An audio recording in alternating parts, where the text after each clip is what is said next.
Shedding Shackles is sponsored by Roland Trujillo. This is Greg from San Leandro. Where did it get where Satan has his red goatee horns and hoofs like a lamb or a goat? God bless. I'm going to answer that question. Where did we get the idea that the devil wears red tights and has horns and a little goatee and a pitchfork and all that? I'm going to answer it in the second half of this program today. But first, I want to make a program you're going to want to listen to again.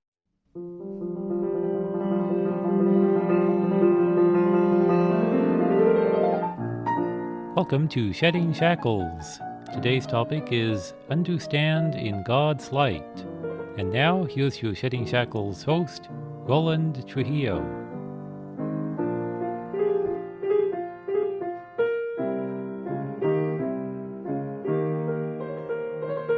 So I'm going to keep it real simple. If you want to find your true path in life, if you want to find, in religious terms, what the good Lord has in mind for you, if you want to find your way, then you're going to have to look to intuition and not to thinking.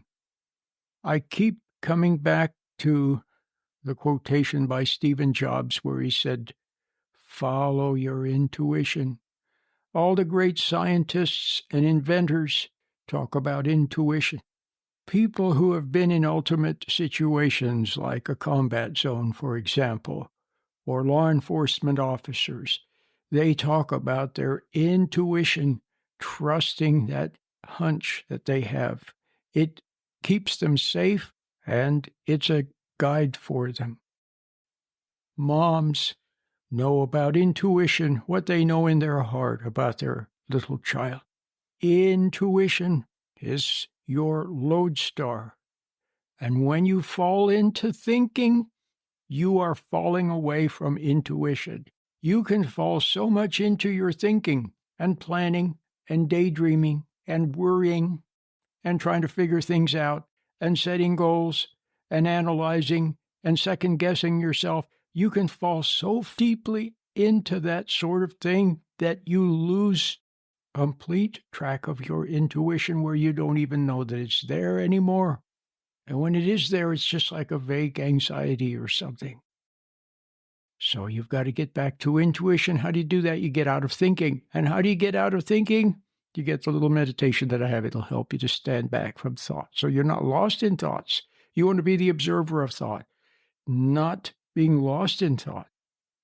And no, I'm not talking about something like blanking your mind or trying to eliminate thinking. I'm not talking about that.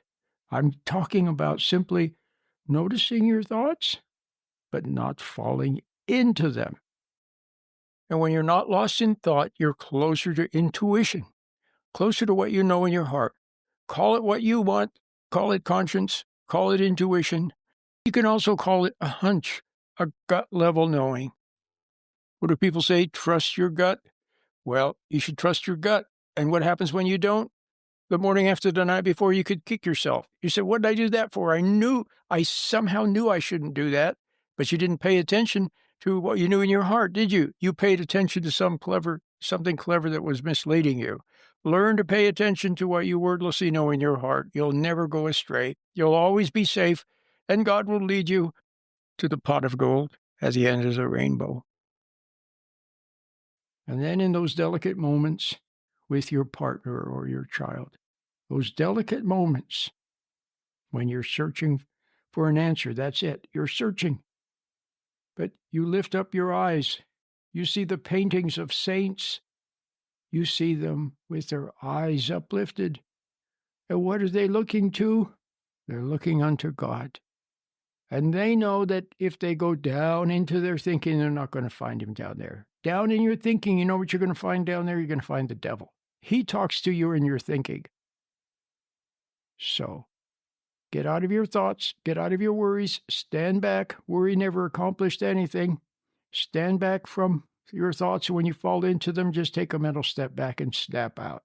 And snap out. When you're driving down the highway and you find yourself lost in thinking, you're not totally paying attention to what's happening. You might even drive by the freeway exit you were supposed to take. You were so lost in thoughts. Snap out. Every time you're lost in thoughts, just snap out. Gently snap out. Come back to reality and to where intuition is and where you can find your creator. But now the question will be, how do I find my intuition and how do I stay close to it? Well, here's the answer. I'm going to give you a little bit of help. Hi, you're listening to Shedding Shackles with your host, Roland Trujillo, putting the spirit back in spirituality for over 34 years. We'd love to hear from you. If you have a question or comment, give us a call at 510-455-8851. That's 510-455-8851.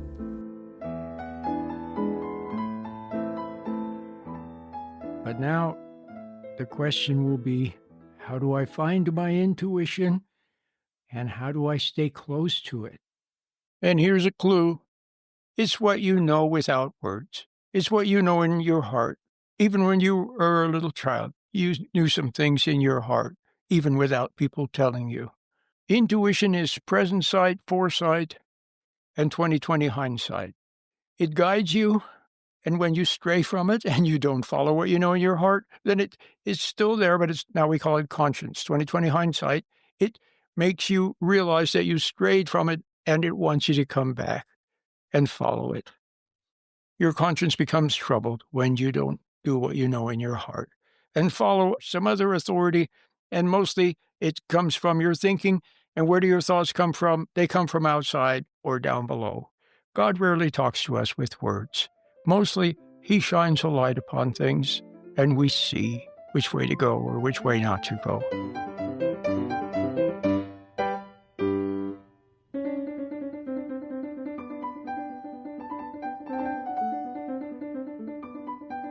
Down in your thoughts, you sometimes hear a voice, and it's the voice of folly, and it will always mislead you. I co-authored a book called Mike's Story, and I talk about a young man who, when he was a kid, there would be a voice in his mind, and it would say, if you don't count to 10, something terrible is going to happen to your mother. So then he would feel compelled to count to 10. And then it would say, unless you tap on the desk 8 times and turn around twice, something terrible will happen to your mother. So he would tap on the desk 8 times and turn around twice and so on. So you got the idea. So that's what the voice says to a little kid. Something like that. Later in life, look, I remember one time I was reading a book on exorcism, famous book on exorcism. It's an old book. I can't remember the name of the author. I've mentioned it before, but it's just a famous book. And in there, it tells a story of a nun, a religious lady, and she was tormented by thoughts that she wasn't praying enough, she wasn't doing enough for people, she wasn't good enough, she wasn't sacrificing enough, she wasn't being nice enough, she wasn't smiling enough. It was tormenting her with those kinds of thoughts. She wasn't reading the Bible enough. It just kept tormenting her for years. And then finally, she just threw up her hands. She said, that's it. I'm just not going to struggle with that anymore. I've had it. I'm just not going to keep trying to be better and better and better and better. And when she said that, all of a sudden, the devil appeared. And she looked at him and she said, so it's been you. You're the one that's been tormenting all these years. And he kind of smiled with a little smirk. And he said, yes. And she said, why? Why did you torment me with all those thoughts that I'm not praying enough, I'm not being good enough, I'm not being nice enough? Why did you do that? And he said, with a little smirk on his face, he said, why did you believe me? See? So you just have to learn to dismiss those thoughts. You leave home and something says to you, you didn't lock the door. So you go back, you check the door, it's locked, you rattle a little bit. You get in your car, you drive about 2 blocks, and something says you didn't lock the door. And you go back and you check one more time and you turn the knob and it's totally locked. You drive about 2 blocks and then something says you didn't close the garage door. You see what I mean? It's always dealing in doubt. And that was the original sin. Adam doubted God. And ever since then, we doubt what we know in our heart and we listen to the voice of folly. And it comes from other people or it's in our own mind. You have to learn to dismiss those thoughts. So the point that I want to get to, though, now this is the important point. What is the basic thing I'm telling you? Not to get lost in thoughts. Stand back. Get my little meditation. It'll help you. I just made a brand new one. It's so beautiful. It's only like 8 minutes long. It shows you very quickly how to stand back from those thoughts instead of being lost in them, instead of struggling with them, instead of trying to repress them on the one hand or going along with them on the other. Just stand back and watch them. Well, anyway, so that'll help you. But you just have to understand that you're not going to find answers to life's most important questions down there because that voice will always mislead you. Look to your intuition, like the great scientists tell us, the martial artists tell us, the inventors tell us, and the saints show us by lifting up their eyes. They're looking for wordless guidance from on high instead of misleading words from below. So if you want to get out of your thoughts, first thing you have to do is learn to stand back from them and watch them. Don't try to stop them. Don't try to negate them. Don't try to push them under the carpet. Don't try to struggle with them. Just watch them. You need that separation. And if you need a little help, get the little meditation. It's free. You're listening to Shedding Shackles with your host, Roland Trujillo, putting the spirit back in spirituality for over 34 years. Look to your intuition instead of misleading words from below. So here's what I wanted to tell you. The voice in your mind, and if you don't want to call it the devil, just call it whatever you want. Just say the dark side or just that voice. If you're a religious person, then it'll say you're not praying enough, you're not giving enough money to charity, or it'll have something like that. But it's very subtle. I want you to see that it's very subtle. In today's day and age, it's not going to come to you and torment you with thoughts that you're not praying enough or something like that. It's going to be more like you're not eating healthy enough. You're not exercising enough. You're not setting enough goals. See, there'll be those kind of thoughts. Now, there's a very famous writer. His name is C.S. Lewis. I'm sure you've heard of him. And he wrote a lot of books. But one of his books is called The Screwtape Letters. You've probably heard of it. Well, there's a story in there. I'm going to tell you the story. I'm going to change it a little bit. I'm not going to get it quite right the way he said it, but there was one of the lower level devils was talking to the boss. And the boss said, hey, the boss called him into his office, and the big devil, said to the novice devil, he said, hey, how you doing with Joe Schmo over there? He said, I'm sorry, I'm not getting anywhere with him. I've tried everything. I can't seem to get to him. The devil said, well, all right. What does he do? He said, he's just a really nice person. And the devil said, well, there's got to be a way. Let me help you out here. So what does he do? He said, well, every morning he likes to take a nice walk in the woods. The devil said, that's it. That's how we'll get to him. So next time he goes for a walk, just whisper to him that he's going for a walk to get more exercise. Or whisper to him he's going for a walk to increase his heart rate. Or he's going for a walk to burn calories. Or he's going for a walk to lose weight. Or he's going for a walk to be healthier.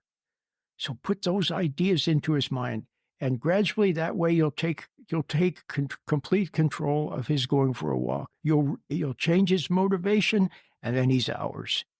Oh, I get it. said the novice devil. So that's what he went and did. So nowadays, what is going to be is something very subtle along those lines. So if you enjoy eating some little thing, the devil will say, well, it's not healthy. He'll say it's not good for you, doesn't have enough vitamins in it. And so before long, he'll take control of your eating that way. Now, in this example, maybe it's unhealthy and maybe it's not. It doesn't matter. The point is, you must move from your own motivation, spontaneous and intuitive and independent, and not from some notions in your mind that are little more than temptation in disguise. So, here's what I suggest. I was going to go into some more elaborate details, but I've got to keep it simple for you. And what is simple thing is for you to understand that you must stay out of your thoughts.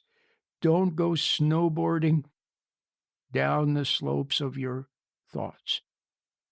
They will carry you away and mislead you and lead you down into like a rabbit hole, like in Alice in Wonderland. Instead, practice the art of standing back. Learn how to observe thought instead of falling into it. Stand back and objectively watch what's going on in your mind. No, you don't have to blank thought. You don't have to try to eliminate thought or repress thought or anything. Just watch it. If a thought comes, just notice it. That's all. And then see what I mean? It's very simple. That's the beginning. So what is good about that? It's double good. First of all, you won't be misled. You can stand back and question and wonder and why. Okay, so you're not being misled. But then at the same time, you are closer to intuition. When you're not lost in your thoughts, you're closer to reality. And when you're in reality, you're very close to something even above reality, which is your intuition. And in the light of understanding, you can discern truth from deception and what is right from what is wrong, or what looks right but really isn't. And when you're close to your intuition, then you just wordlessly know. And you just lived your life one step at a time. When faced with any issue, take a mental step back, then check with your conscience. If something doesn't sit right with you, then just don't do it. On the other hand, if you take a mental step back and check with your conscience, and it doesn't hold you back, then you can proceed. Don't pre-plan everything. Live spontaneously. Speak up for yourself. Speak up on the spot and spontaneously. If people don't like it, tough. Honest people will respect your forthrightness. Worry never accomplished anything. If you mess up, admit it immediately and then go about your business. Let your hair down. Just be a regular person. Don't put on a show for God. Don't put on a show for anyone.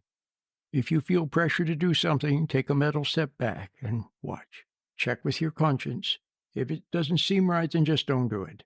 If you're not sure what to do, then just wait. If it seems right or wise, then go ahead.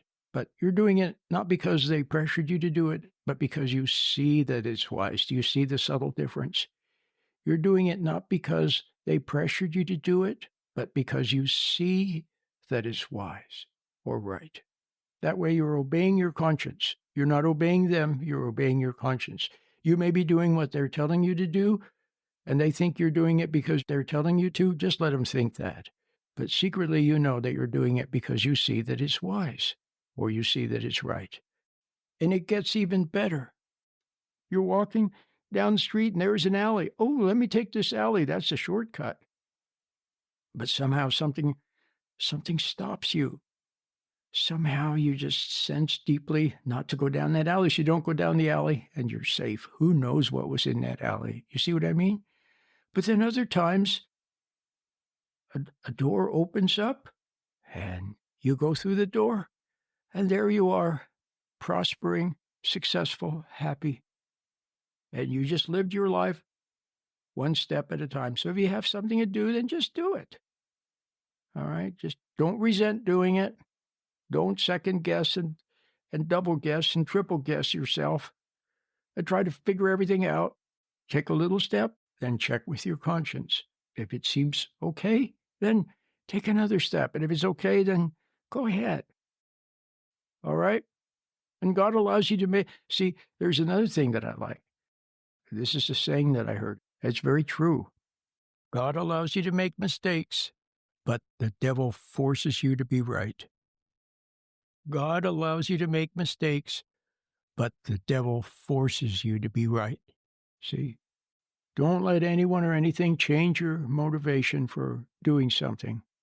Do it spontaneously, or do it because you see that it's wise, or that you see that it's right, or do it because you would like to do it. If people are pressuring you, stand back, watch the pressure. Don't let it get inside, just watch it. Don't resent it, let the pressure pass, and then do what seems right or wise to you. All right? You're listening to Shedding Shackles, a breath of fresh air on the radio. Check out Roland's free resources at sheddingshackles.com.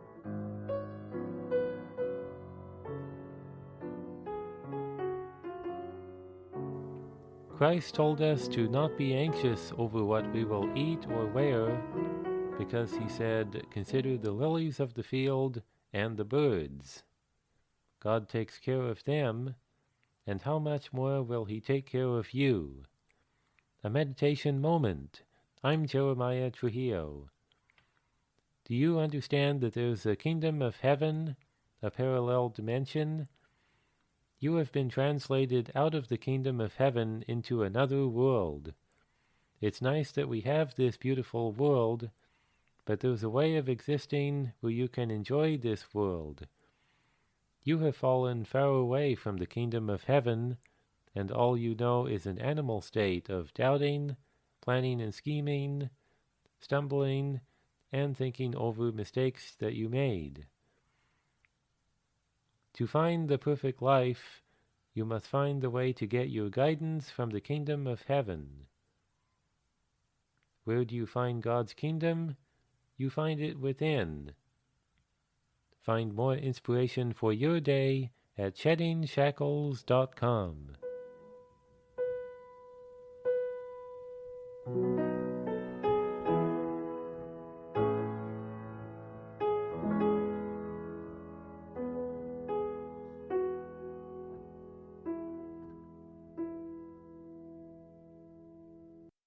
Okay, I promised to answer some questions.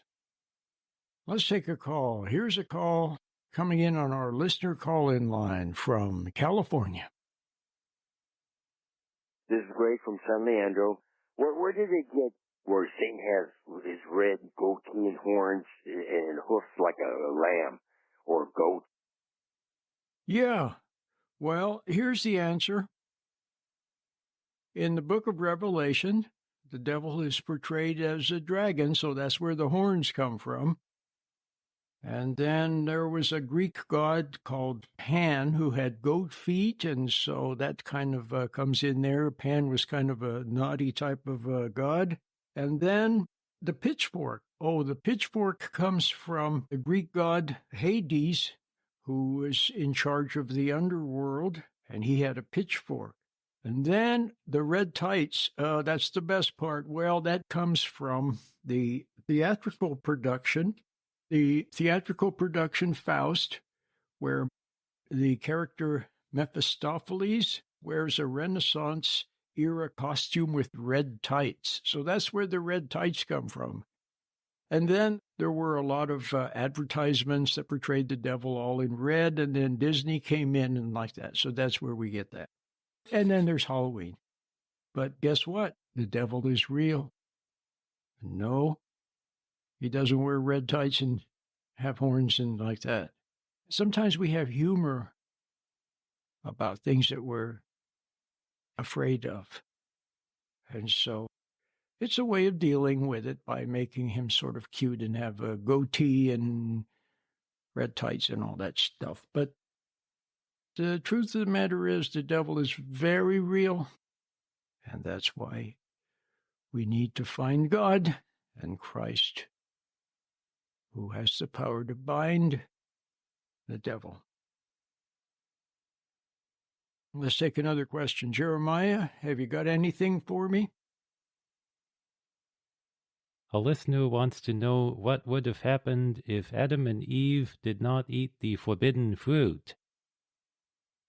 Yeah, that's a great question. I like it. What would have happened if Adam hadn't eaten the fruit?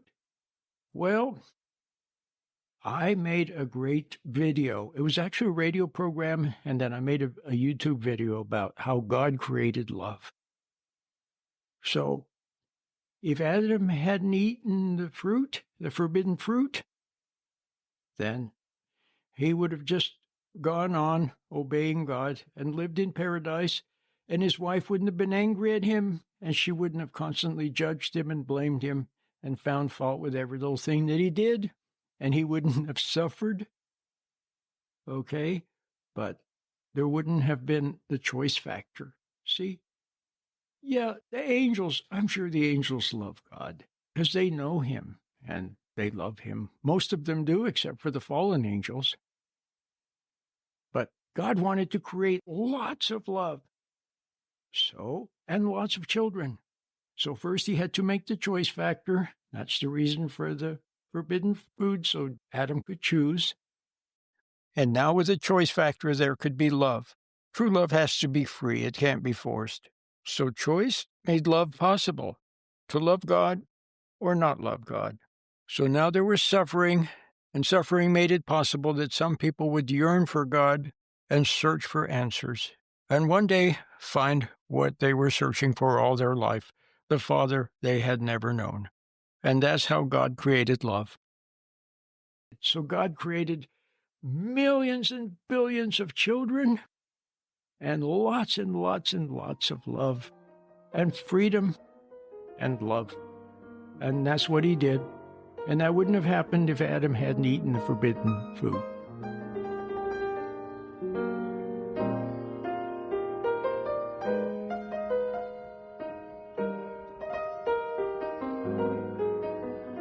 Until next time, Lord willing, and the creek don't rise. I'll see you then. Bye-bye.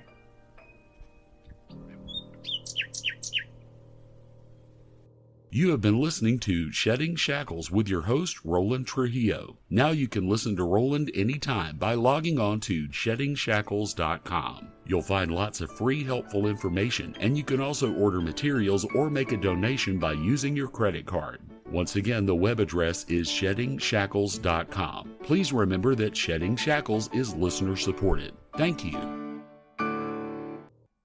Shedding Shackles is sponsored by Roland Trujillo.